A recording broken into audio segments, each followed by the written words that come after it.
Good morning, everyone. My name is Margaret Fieldbinder, and I am one of the event coordinators at Diversified Insurance Solutions. I would like to welcome you all this morning and thank you for joining today's webinar, Work Comp Basics and Ideas to Control Claims. Before I turn the mic over to our presenters, Crystal Benson and Nick Roster from Diversified Insurance Solutions, I wanted to go over a few items. First, everyone is currently muted in listen-only mode for this webinar. This will help keep the webinar moving along and keep us to our designated end time of 9:15. If you have any questions during the webinar, feel free to type it in the chat box along the right-hand side of your screen. We reserve time at the end of the presentation to answer any questions you may have. We'll try our best to get through them all, but if we are unable to answer your question, we will send it to you within the next few days, along with a recording of this webinar, as well as a copy of the presentation. Now I'd like to introduce you to today's presenters, Crystal Benson and Nick Rossiter. Crystal is our marketing specialist, and Nick is our loss control consultant and claims advocate in our commercial lines department. With that being said, please take it away, Crystal and Nick. Okay, thank you, Margaret, and good morning, everybody. Thank you for joining us today. Just as a short intro for myself, I've been here at Diversified for just over 4 years. For the first 3 years of my time here, I was the claims advocate for the agency, so I worked with our clients on a variety of claims, including work comp claims. Also helped our clients to establish claims management programs, return to work programs, and things of that nature. Looking forward to talking with all of you today about work comp and how we can help to control claims. And hello, everyone. This is Nick here. I've worked alongside Crystal for the past 2 years in our claims and loss control department.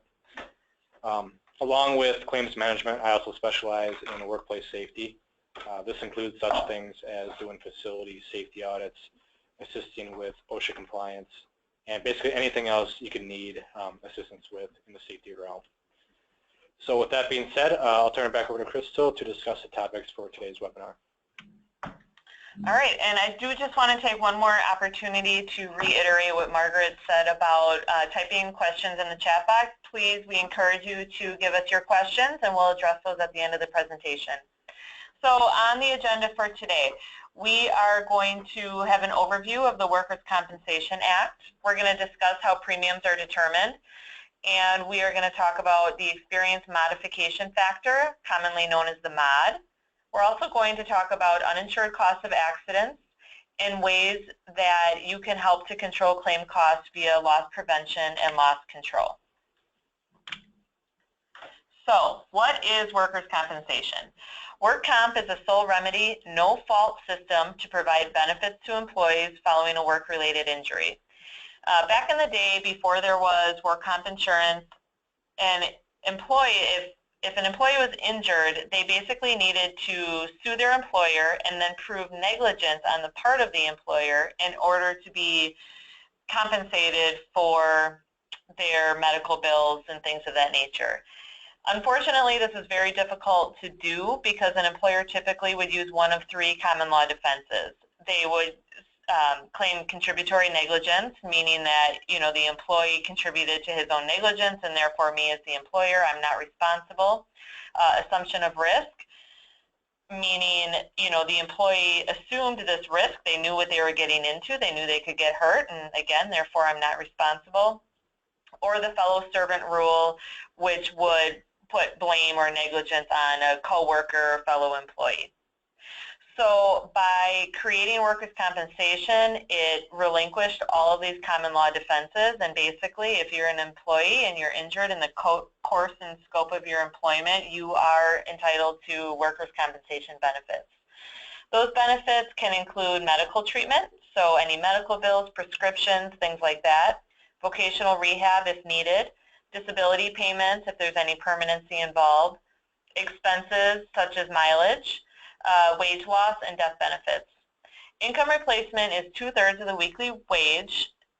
Now there are not taxes taken out of this, so that's why they said that at the 2/3, and that would be the rate that they receive on their paycheck then, or that they would receive from work comp for missing any work due to the injury.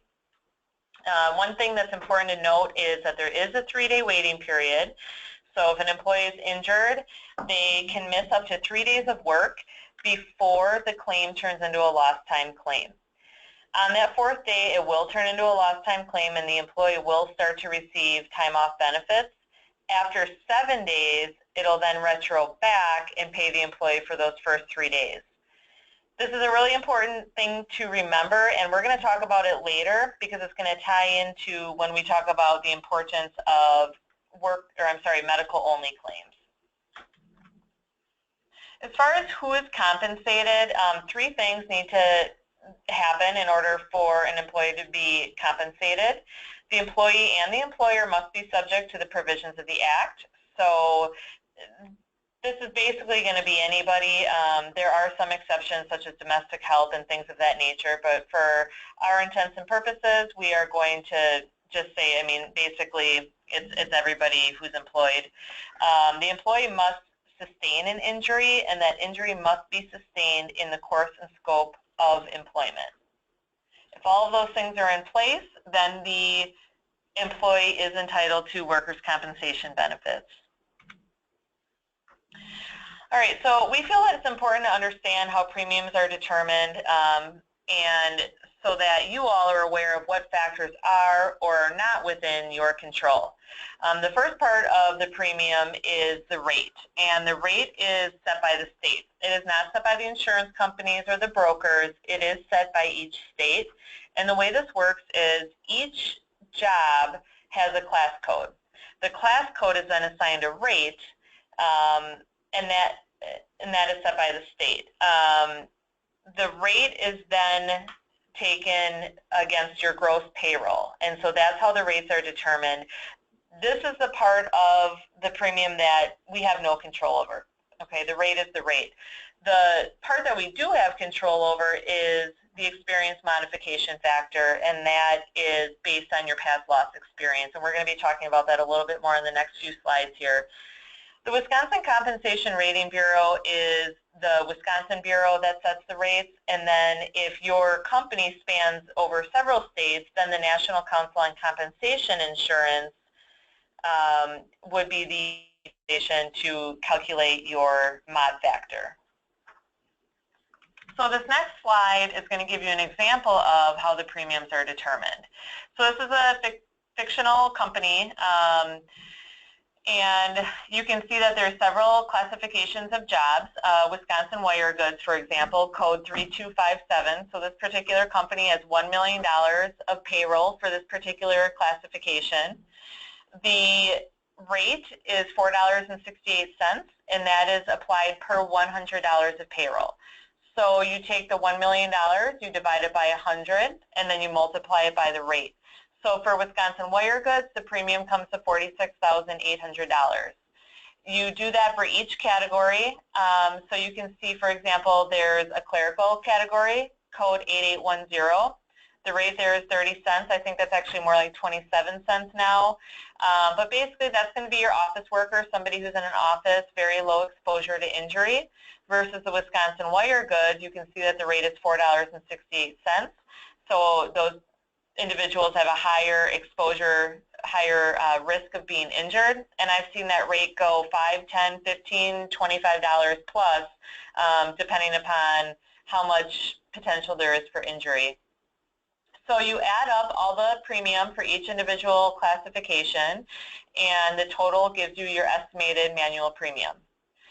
The next part is, so again, just want to reiterate that that estimated manual premium, nothing we can do about that. The rate is the rate, that's what it is. This next part is where we do have some control, the experience modification factor. So Nick's going to get into a little bit here how that works and what these numbers mean, but basically you want your mod to be below a 1. So this company does not have a favorable mod. They're a 1.23. So that means that they're being surcharged 23% because of their losses. So this company is paying an additional $16,278 because of their losses. From there, that's going to give you your standard premium, and then if your company is not in the pool, there's something called a work comp pool. If you're not in the pool and if you're with a standard carrier, then you get a premium discount, and that's going to be the same across the board. And then there's going to be some expense constant and terrorism charges that are always added on as well, and then that's going to give you your net premium.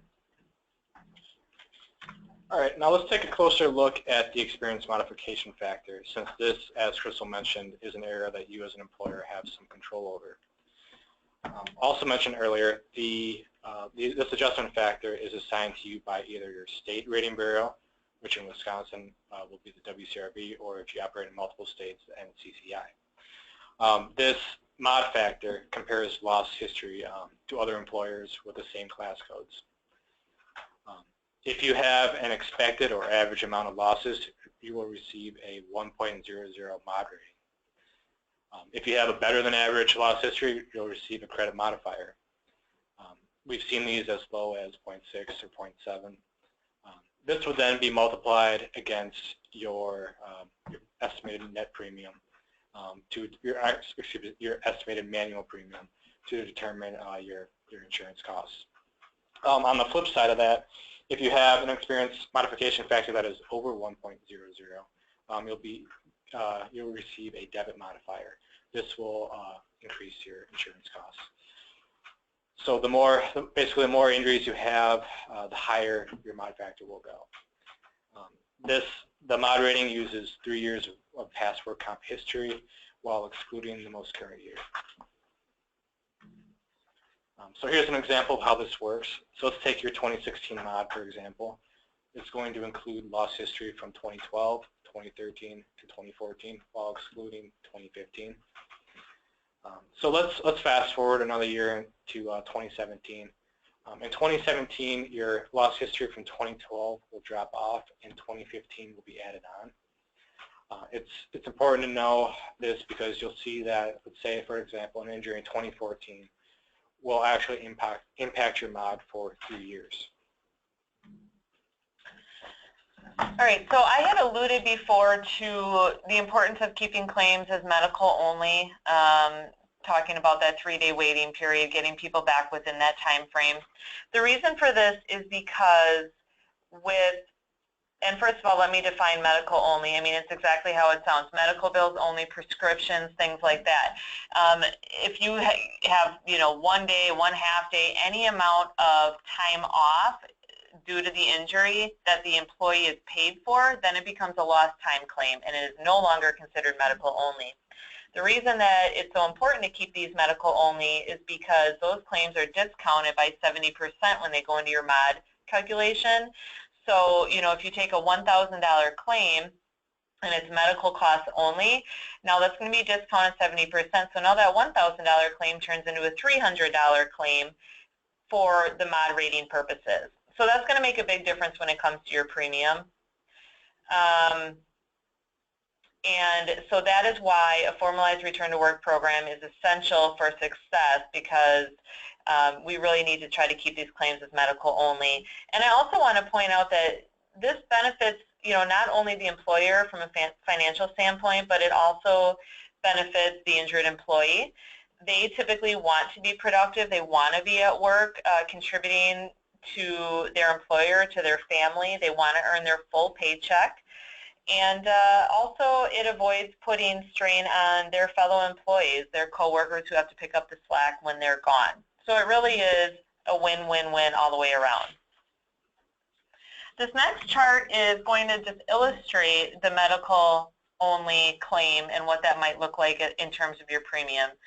So if you take that bottom example there, the $2,000 claim, that is going to translate roughly into $4,605 in premium over the next 3 years. And again, it's 3 years because, as Nick said, each claim stays with you for 3 years on your mod. Now, if you take that same $2,000 claim, but say it's medical costs only, now that's going to be reduced by 70%. So now that's only a $600 claim going into your mod, which is going to translate to roughly $1,389 in premium over 3 years. So that is a savings of over $3,200, and that's just for that one claim, and a small one at that. So if you think about multiple claims or higher dollar value claims and add those up, that can be a pretty substantial savings for your company. It's also important to understand the total cost of an accident. Typically when a claim occurs, we only pick up on, or we notice, what we call the insured cost of an accident. These insured costs include such things as medical expenses, worker compensation, death benefits, vocational rehab. All these are the insured costs that we see. In safety, we often use the iceberg example to show that a majority of a claim's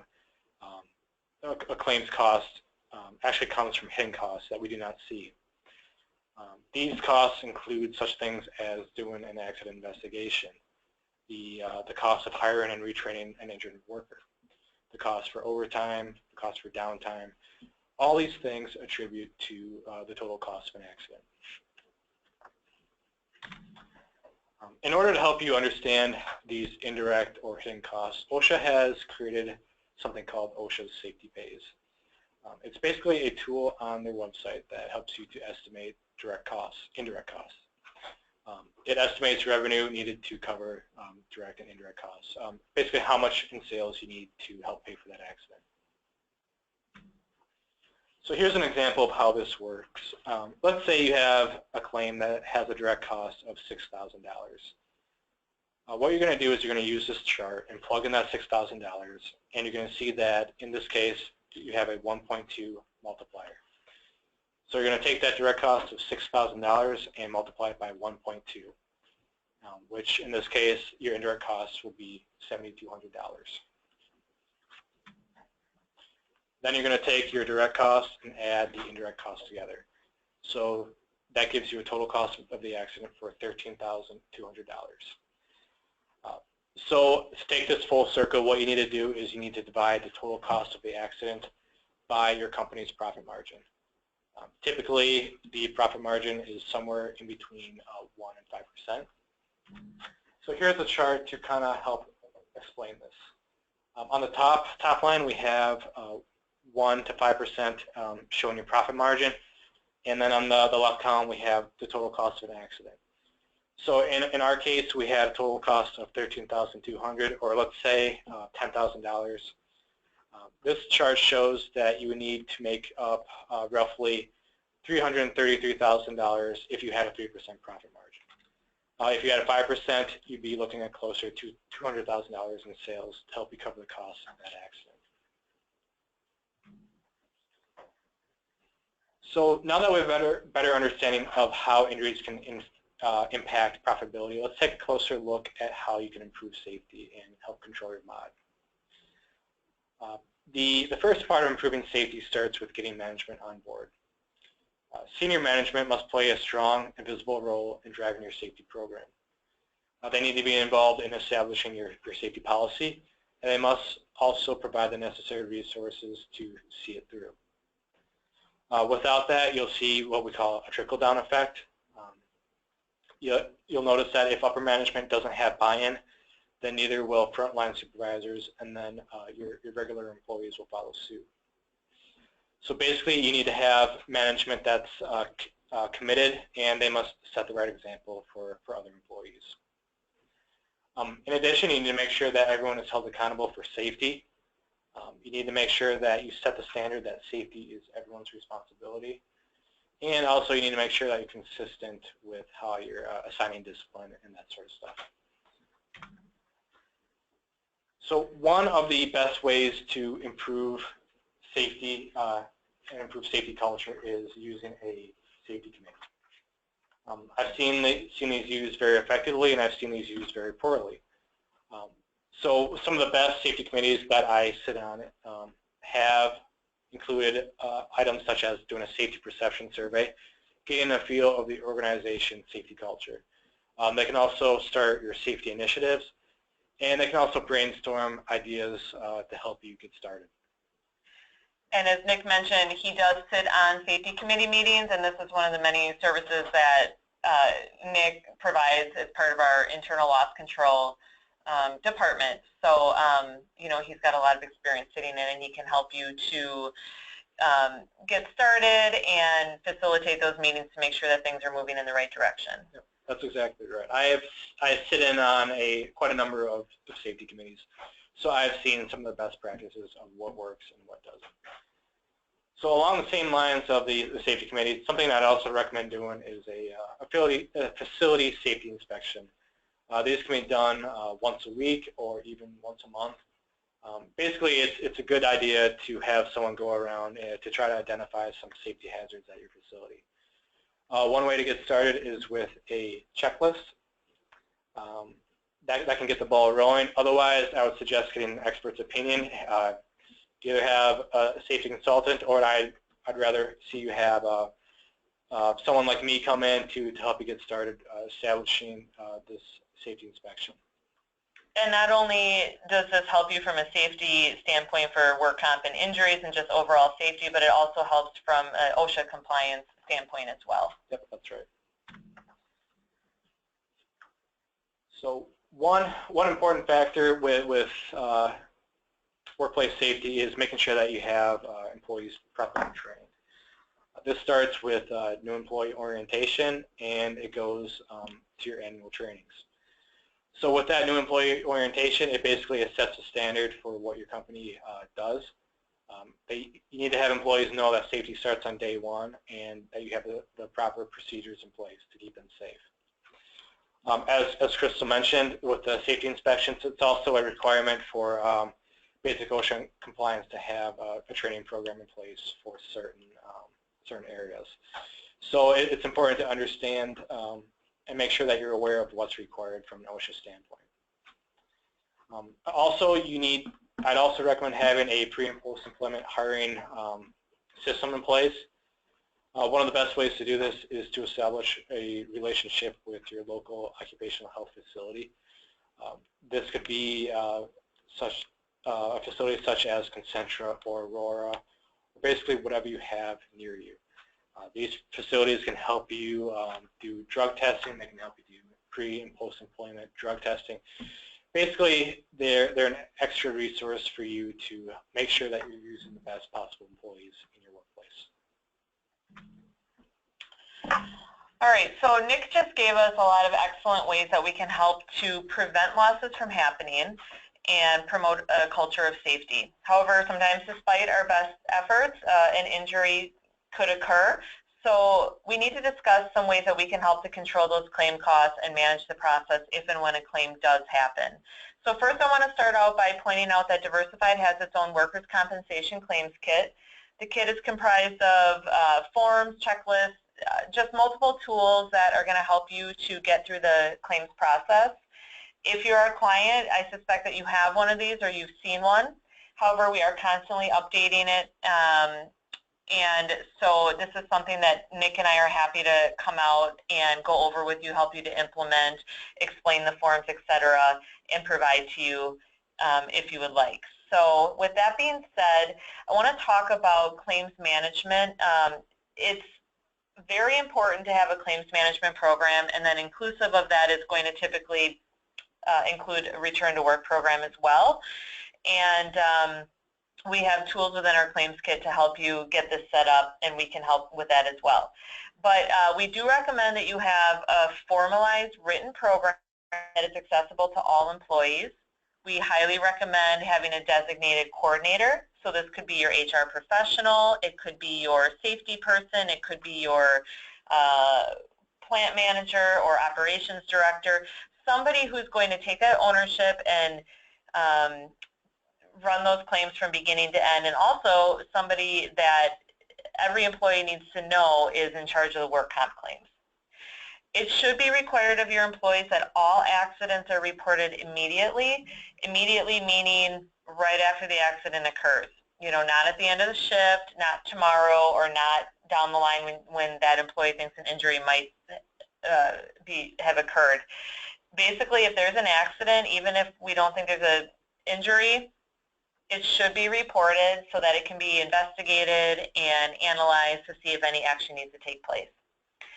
Once a claim does happen, a key essential item is to make sure that there is open communication and coordination between all parties involved. That would be you as the employer, the injured worker, the insurance company, us as your agent can also get involved, and we do get involved, especially on complex, complicated claims, something that maybe you're having a little trouble with, want a little extra help with, we get involved with that.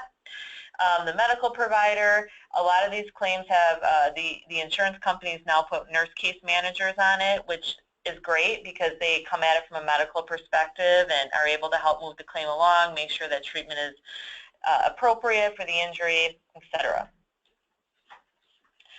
So part of the claims management program is also going to be to have an effective return to work program. And again, this should be written and formalized. Again, we have forms and tools within our claims kit to help with that. To reiterate the importance of having a relationship with your occupational medical facility, not only for the reasons Nick explained, pre-employment, fit for duty testing, drug testing, etc., but also from a work comp injury standpoint. So many times these facilities, the medical facilities, will come into your operations, will take a look around, see what your people are doing, see what the jobs are, what the physical requirements are for their jobs, get an idea of your culture, and also better understand what sort of light duty work that you can provide. So if they know this and have this information on file, if and when your injured employees come in for treatment, they're going to have a lot better idea of your culture and your culture and your light duty commitment, and will be able to help facilitate their light duty restrictions and treatment accordingly. What's great too about occupational medical facilities is that they understand work comp, and they understand return to work, and they work with you to help get that employee back to work and get them better as soon as possible. Now, all that being said, it's really important for me to point out that in Wisconsin, we cannot direct care, meaning we cannot tell an employee where they have to go to be treated for their work comp injury. They do have choice of their doctor. However, by having this relationship established, oftentimes a person is going to go where it's most comfortable, where it's most common, where other people go. And also, if you do have like a post-injury drug test policy in place and they have to go get a drug test anyway, they're probably just going to go to one place. If they have to go there to get their drug test, then they'll just get treated for their work comp injury as well. Now, after each visit, we should be requiring that the employee provides a work status report, or a work slip should be turned into the designated coordinator immediately after each doctor's visit. The work status report will typically include any light duty restrictions. It'll give whatever treatment plan has been set up, and will also identify when the next follow-up visit is. So from here, the designated coordinator needs to get on the phone with the adjuster, make sure everyone's on the same page, make sure we agree with the plan, discuss any concerns, etc. Also, they should be taking those light duty restrictions to the supervisor of that injured employee and start figuring out what sort of light duty plan can be put together and given to the employee to get them back to work right away the next day. So as you can see, it's all about communication between all parties is really what's going to make this effective so that nothing slips through the cracks. Another important thing is we recommend to reassess your light duty work every 30 days or so. It can be pretty easy for an employee to get used to their light duty work, and they might even start liking it better than their normal job, and that is not necessarily a good thing. We do want to provide some motivation for them to get back to their normal job duties. So definitely recommend reassessing every 30 days. And again, you can't say it enough, as Nick said before, we need to make sure that we are consistent with every employee and treat every employee the same way when it comes to these types of matters. And once you do have an accident, it's important to have a written accident investigation policy. Basically, every incident that you have should be investigated, no matter how small. We tend to find that if you have a large number of small injuries, that they'll eventually lead up to something larger. So that's kind of what we're trying to avoid here. The whole purpose of accident investigation is to help eliminate future incidents. So with accident investigation, it's important to have written statements from the injured worker, any witnesses, and you want to have your supervisor present when discussing this with the employee, just to make sure that you have all the facts. And lastly, you want to make sure that you're not asking any open-ended questions. You don't want to be leading the conversation and directing the questions. It's also important to note that in our work comp claim kit, we also do have these forms. We have forms for witnesses, for the injured worker, for supervisors to fill out. So everything is included in that work comp claim kit. So once we have all the forms filled out, it's important to do a root cause analysis. This root cause analysis will help you get to the bottom of why the claim occurred. So the basic summary of a root cause analysis is to ask why 5 times, why the injury occurred. Note that it's often an mistake that employers make is that they stop with only one root cause. They think that they found the answer, but really you want to be investigating all avenues when it comes to the claim, just so you make sure that you're getting to that root cause so these don't happen again. So that's all we have for you today. Thank you for joining us. Now I'll turn it back over to Margaret for Q&A. Thank you, Nick. We do actually have a question, someone who's looking for information about safety videos on healthcare facilities. Do we have some of those, or can we provide those? Yeah, Diversified doesn't have, we don't have our own video library. However, we definitely have a few safety video resources that we can get you in contact with. Typically there is a fee associated with these videos, but we'll try to get you the best possible resource. As you can see on this final slide here, we do have our contact information, so please do not hesitate to reach out with those specific questions, and we'll help you get those answered. Wonderful. Well, thank you, Nick. On behalf of, if there are no other questions at this time, on behalf of Diversified Insurance Solutions, I'd like to thank you for joining us today. We hope you found value in the information presented. Just a reminder that I'll be sending a recording of this webinar as well as questions that were asked during the presentation, as well as a copy of the presentation itself. Our recording will also be available on our website under the videos and the library tab. Thank you again for joining us today, and have a great day. Thank you, everybody. Thank you.